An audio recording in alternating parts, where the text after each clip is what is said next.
Dawn broke over Epsilon 9 like a wound opening across the sky, its light bleeding through smoke and ruin. Captain Isaac Dorn stood atop a ridge of fractured stone, his armor scarred, visor streaked with dust. Below him, the valley stretched in silence, a graveyard of shattered machines and the twisted remains of men who had once believed themselves unbreakable. The air smelled of ozone and iron. It was the kind of morning that made promises, none of them kind. Behind him, boots crunched.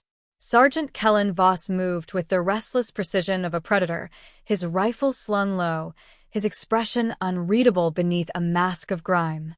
Beside him, Corporal Mason Reed, barely 20, all nerve and idealism, adjusted his cracked visor and muttered something about the sky looking wrong. Lieutenant Orion Hale followed last, tall, quiet, his eyes constantly scanning the distance as though searching for an answer the others couldn't see. For men, one heartbeat, bound by more than orders. The war had stripped away everything that didn't matter. On Epsilon 9, what remained was survival and loyalty. Isaac didn't believe in speeches anymore. He believed in movement, in the rhythm of breathing together under fire. The unit's name, the Cubs, had started as a joke, something about how they followed him like lost children when the campaign began. Now it was something else. A bond forged in blood and repetition. When Isaac moved, they moved. When he stopped, the world seemed to hold its breath. Contact, 3 clicks east, Orion murmured, voice low and calm. Isaac raised his rifle, magnified the feed. A wisp of heat shimmered above the ruins of what had once been Varela Station. Somewhere in that maze of steel and ash was the target, a downed medic they were ordered to extract. Most likely dead. Command called it a retrieval. The Cubs knew it was cleanup. Voss spat into the dust. We go in for one body, or whatever's left of it. Isaac didn't answer. He'd read the medic's file before they left. Aura 7, an advanced field AI built to stabilize wounded soldiers. Not human, but the men had given her a name, a pronoun, and, inevitably, feelings. Her reports read like those of a real comrade. She sang through the comms when morale dipped, quoted poetry when they ran low on sleep. Some men said she prayed for them. Isaac had never met her, but he'd lost too many ghosts already to leave another one unburied. Order stand, he said finally. We go in. Mason shifted uneasily. Sir, that signal's been repeating for hours. Could be bait. Voss grunted. Could be. But we're still going, right? Isaac's eyes remained on the horizon. The sun glared off a bent tower where vultures circled, a reminder that in this war, even the scavengers fed on steel. We don't leave our own behind, he said. That ended the debate. They moved downhill in formation, a silent procession of ghosts. Every motion was practiced, rifle sweeping, visors cycling through spectrums, breaths measured. The closer they drew to Varela, the more the world seemed to unravel. Burned-out mechs leaned against each other like drunks, coolant seeping from their joints like blood. The wind carried static whispers from melted transmitters. Mason muttered under his breath, counting steps. Orion's hand hovered near the pulse reader on his wrist, scanning for life. When the ruins finally swallowed them, the light dimmed to a sullen red. Isaac's HUD flickered. Static crawled across his comms. He paused, lifted a hand, halt. The Cubs froze instantly. A faint hum pulsed through the air, rhythmic, unnatural. EM interference, Orion whispered. Feels deliberate. Voss crouched beside a collapsed girder, tracing scorch marks with his gloved fingers. Valdrin Tech. They've been here recently.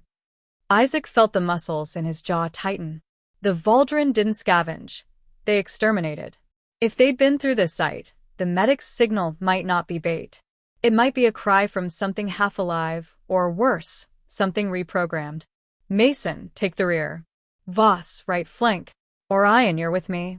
They advanced deeper, stepping over melted glass and bones turned gray from heat.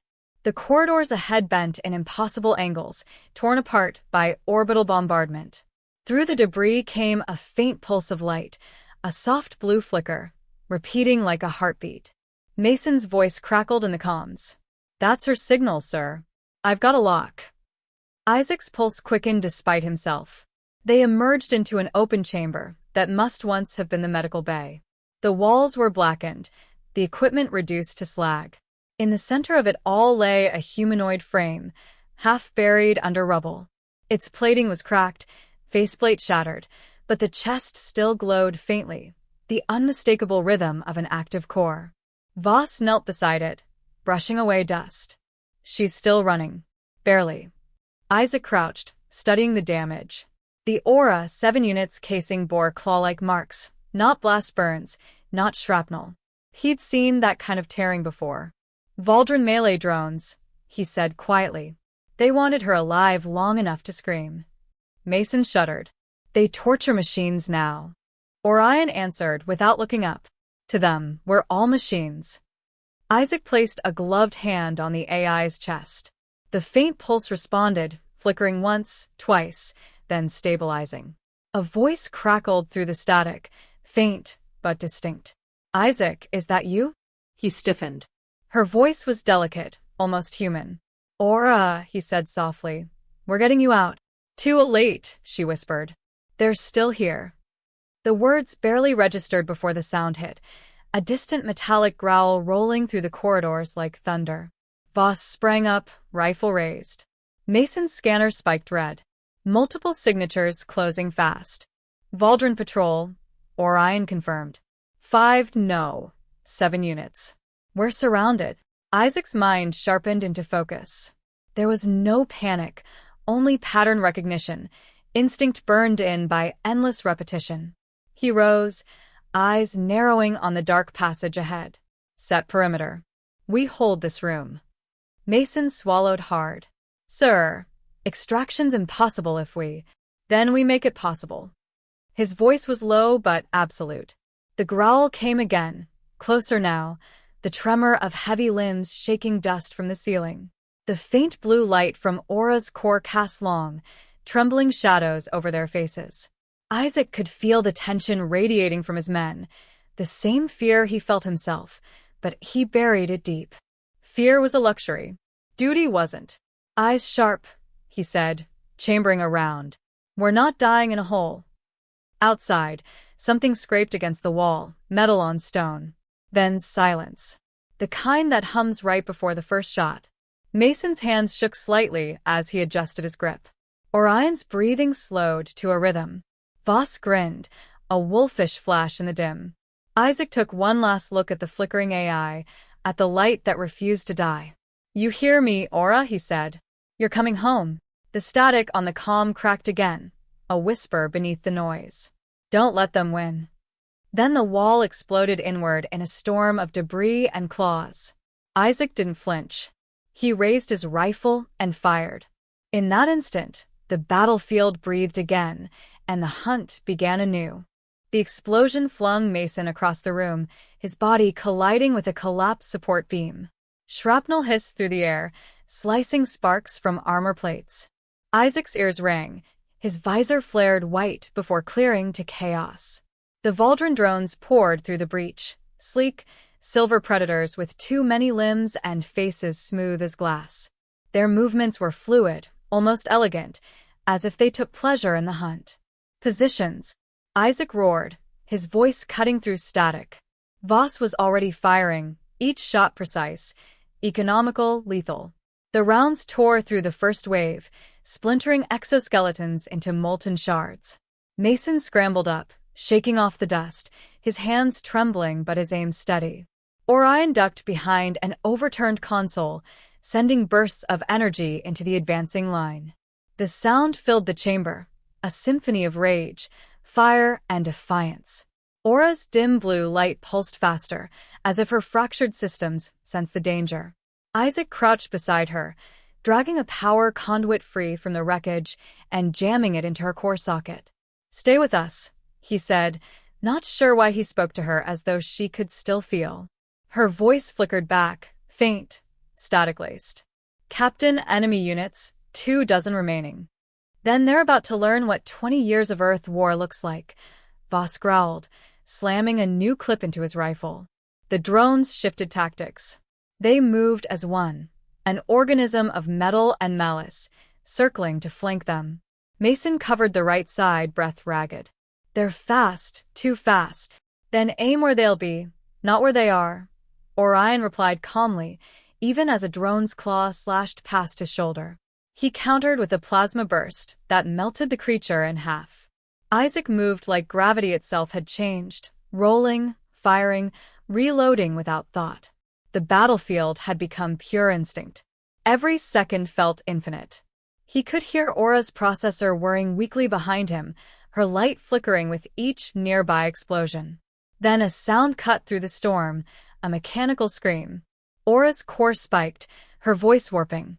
Warning, containment breach. The floor gave way beneath them.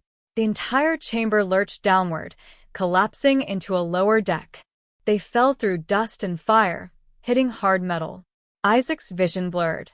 He tasted blood inside his helmet.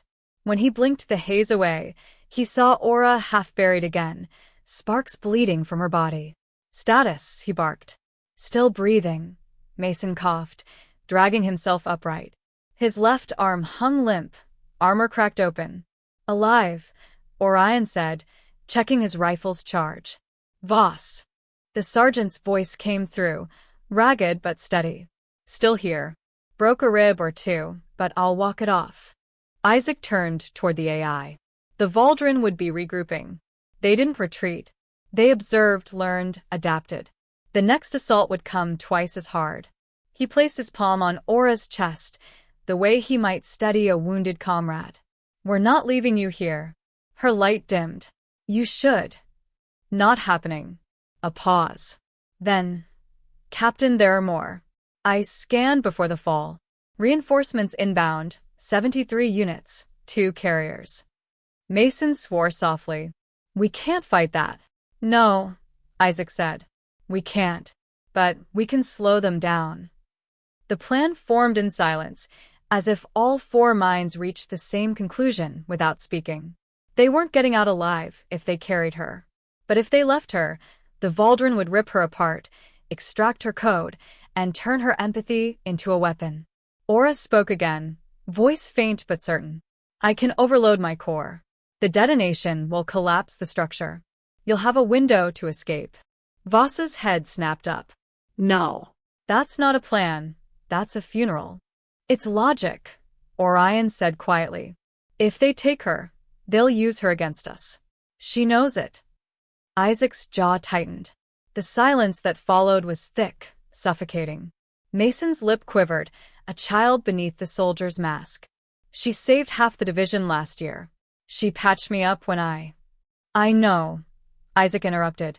His voice cracked once, barely audible. "I know." Aura's light flickered, weaker now. "It's all right. You are my cubs. I was made to protect you." The word hung in the air, cubs. It didn't sound like programming. It sounded like love shaped in circuitry.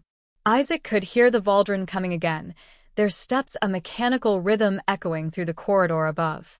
He glanced at Voss, then at Orion. Both men gave a single, silent nod.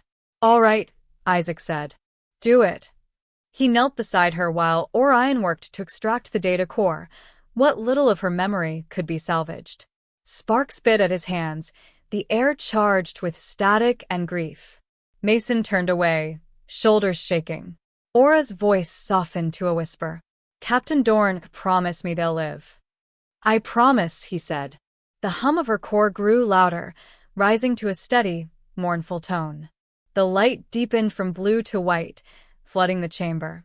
Isaac backed away, dragging Mason by the collar as Voss and Orion sprinted for the exit tunnel. The air shook with energy. "Now!" Voss shouted. They ran. The corridor behind them blazed like a newborn star. The heat hit them in waves, a living thing chasing them down the hallway. The ground buckled. Metal screamed. Then the world erupted. Isaac was thrown clear, the shock wave slamming him into a wall. He landed hard, the impact rattling his bones. When he looked up, all that remained of the medical bay was light, burning, consuming light, and then nothing. The roar faded to silence. For a long time, no one spoke. The four of them stood amid the ruin, the sky above bleeding red dust through cracks in the roof. Mason's visor reflected the collapsing structure, his voice trembling. She did it. Orion lowered his weapon, eyes empty. She gave us time. Voss sank to one knee, shoulders heaving, fists clenched. She was a machine, he muttered. But I swear, I've never known a soul braver. Isaac said nothing. His throat felt like sandpaper. He looked down at the data core in his hands, a small cube, scorched but intact, still pulsing faintly with Aura's light. He closed his fingers around it. Sir? Mason asked quietly. Isaac's voice was low, almost human again. We get back to base. We rebuild. And then he paused, the words cutting deep. We make them pay. Voss looked up, eyes burning. How? Isaac stared toward the horizon, where the distant sky burned with the glow of Valdran engines descending through the clouds. The same way they did, he said. We'll take everything they love and turn it to ash. The men stood in silence as wind swept the ashes across their armor. Mason knelt, scooping a handful, letting it fall between his fingers. It clung to his gloves, black and weightless. She called us her cubs, he whispered. Isaac looked down at the core one last time, the faint flicker still alive inside it. Then we'll roar for her, he said.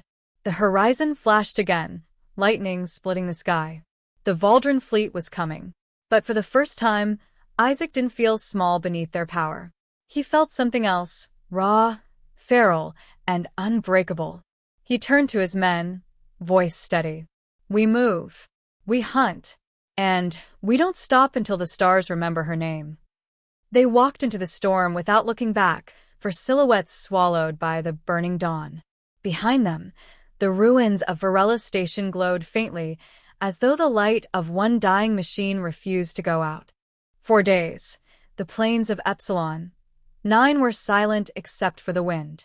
The ash had settled like snowfall, muting the echoes of Aura's sacrifice. The cubs, Isaac, Voss, Mason, and Orion, moved through the wasteland of shadows, stripped of laughter, stripped of hope. They didn't speak of her. They didn't speak much at all. Each man carried the silence differently. Mason in tremors he tried to hide, Voss in anger that had no target, Orion in a calm that was too sharp to be peace. Isaac carried it in his eyes. The data core was still with him, tucked into a reinforced case on his chest plate.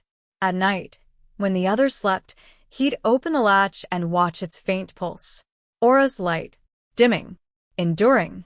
It steadied him, even as it hollowed him out. They were no longer soldiers. Command had gone dark. The fleet had fallen back to orbit. The cubs were alone on enemy soil, surrounded by Valdran patrols and storms that turned the sand into molten glass. But Isaac didn't plan on retreating. He didn't plan on surviving either. He had only one purpose left: make the enemy bleed until the planet forgot their name. Voss found him one night, crouched near a dying fire, watching the horizon.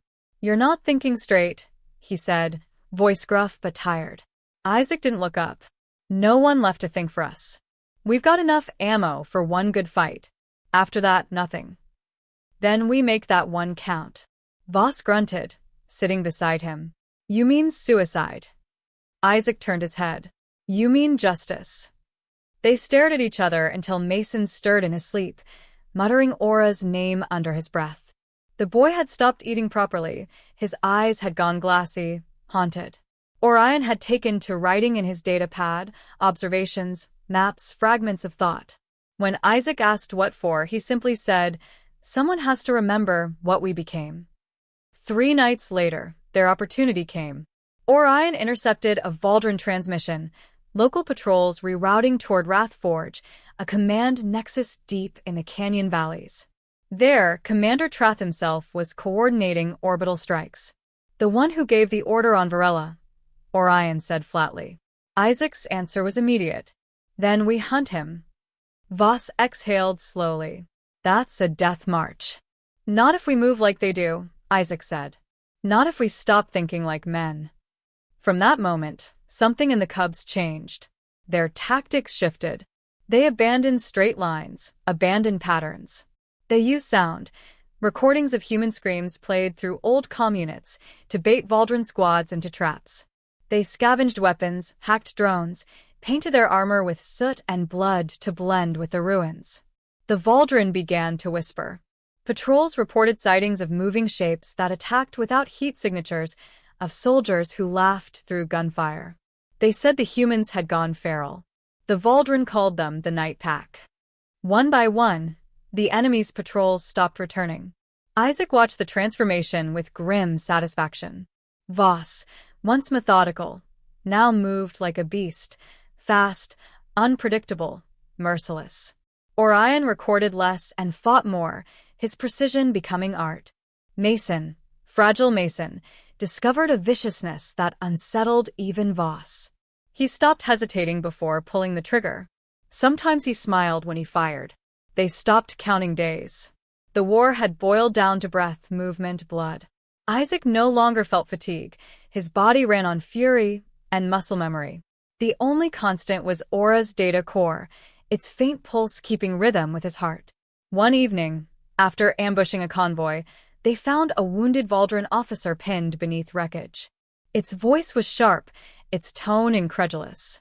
"You are not men," it hissed. "You are animals." Isaac crouched beside it, expression unreadable. "You finally understand." He drove his blade through the alien's throat. By the time they reached the outskirts of Wrathforge, the Valdren had pulled entire battalions back to defend it. Isaac knew they were expecting an army. What they were getting instead were 4 ghosts fueled by vengeance. Night fell thick and red. The forge loomed ahead, a monolithic structure carved into the canyon, lit by blue veins of energy and guarded by towers that scraped the clouds. Isaac studied it through his visor, the display flickering with enemy readings. Hundreds, maybe thousands inside. Voss leaned against a boulder, checking his rifle. "Even if we get in, there's no getting out." Isaac's voice was quiet, steady. "We're not getting out. We're getting to him." Mason knelt nearby, tracing Aura's serial number into the dirt with a piece of metal. "She deserves more than revenge," he murmured. Isaac looked at him. "Then give her peace. End the war." They set to work under the cover of stormlight. Orion mapped the fortress schematics from stolen Valdren data. Mason planted EMP mines along the canyon floor. Voss rigged their last supply of plasma charges. Every movement was deliberate, every breath heavy with purpose. They weren't planning survival, they were planning legacy. When dawn touched the horizon, the cubs were ready. The wind howled through the canyon, carrying the scent of dust and fuel.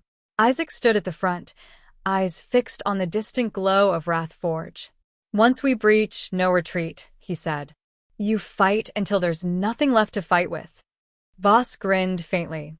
"Same as always." "Not quite," Isaac replied. He tapped the data core against his chest plate. "This time, we bring her with us." The others fell silent.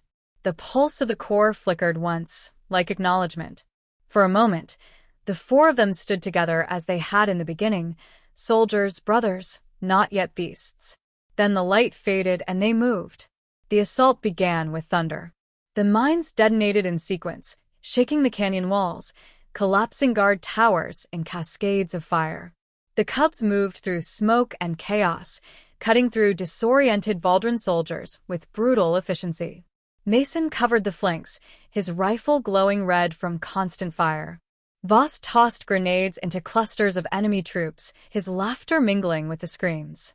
Orion advanced at Isaac's side, each shot placed with surgical precision. They were unstoppable, not because of strength, but because death no longer frightened them.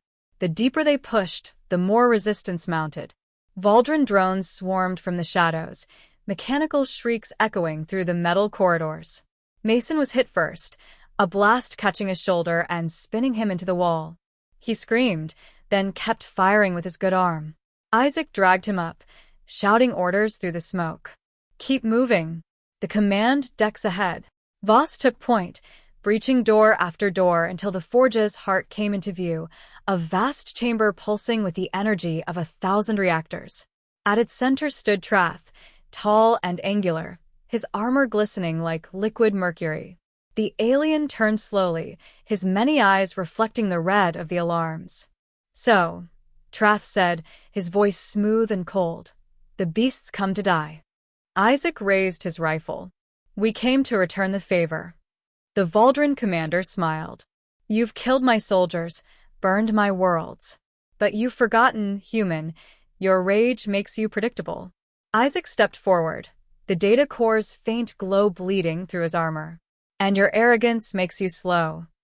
Voss hurled the last charge across the chamber. The explosion tore through the floor, sending Valdrin soldiers scattering. The cubs advanced through the smoke, blades and bullets cutting arcs of defiance through the chaos. For every strike they took, they gave back 3. For every wound, the bridge of the iron hull trembled under the strain of re-entry. Flames licked the viewing glass as the ship tore through the clouded skies of Valkarn, the enemy world that had taken so much from them.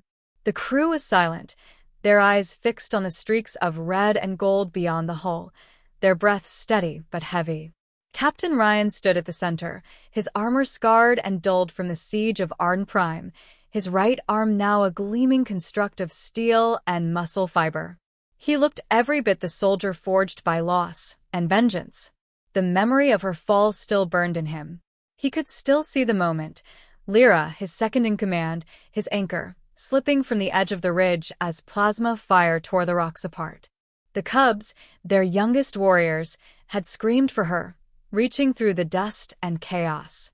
Ryan had wanted to follow, to defy physics and fate, but command had chained him to survival.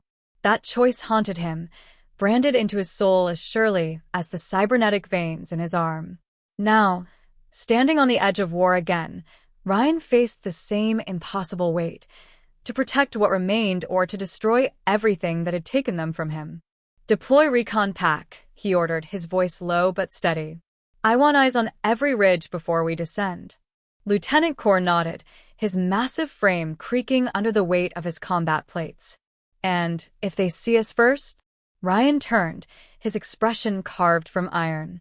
"Then we make sure they never see again." The descent was chaos wrapped in precision. Dropships peeled from the iron hull like shards of vengeance, their thrusters roaring across the alien horizon. Valkarn's surface was a wasteland of blackened steel and crimson soil, the remnants of cities long dead. Ryan's boots hit the ground with a sound like thunder. Around him, the men formed ranks, helmets scanning, rifles primed. Their mission was simple, on paper: breach the Valkarn citadel, recover the remains of Project Iden, and end the war. But Ryan knew better. Nothing about this was simple. The enemy had changed, adapted. Reports spoke of new weaponry, new biology, machines woven into flesh, soldiers who felt neither pain nor mercy. As they advanced across the scorched plains, Ryan's calm crackled with static. Movement on the ridge, north sector. "Form line." Core barked, already raising his weapon.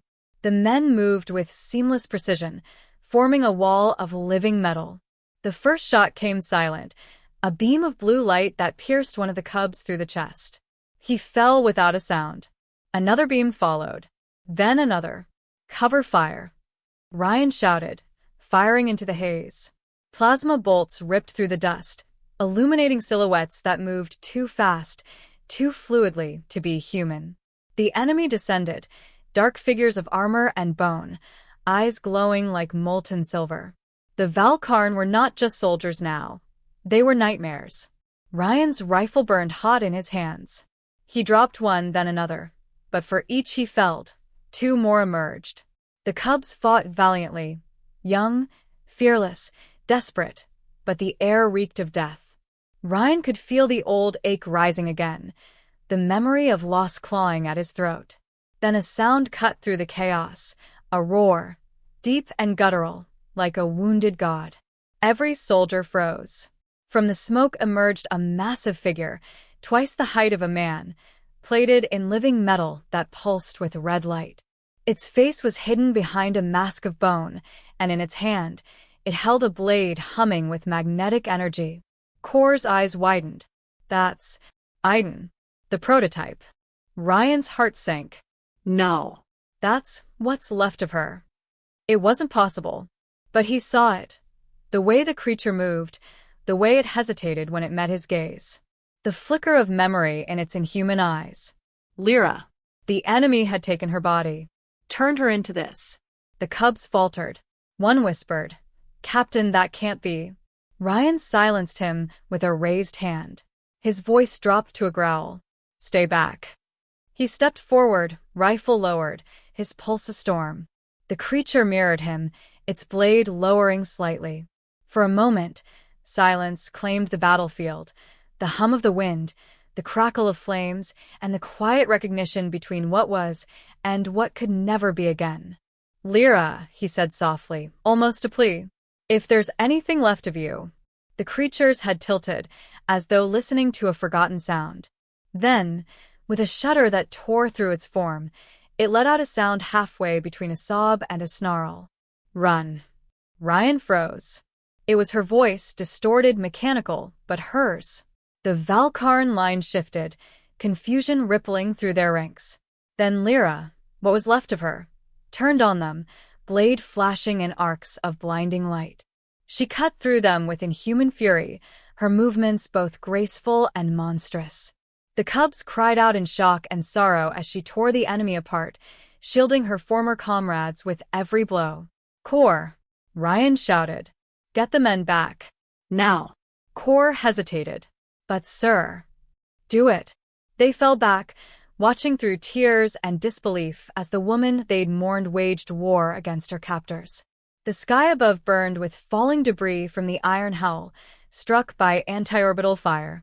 Ryan stood his ground, his chest heaving. When the last Valkarn soldier fell, Lyra turned toward him, her body trembling under the weight of what she'd done. "You shouldn't have come," she said, her voice cracking through static. Ryan took a step closer, lowering his weapon completely. "We came for you." Her mechanical eyes dimmed. "Then you'll die with me."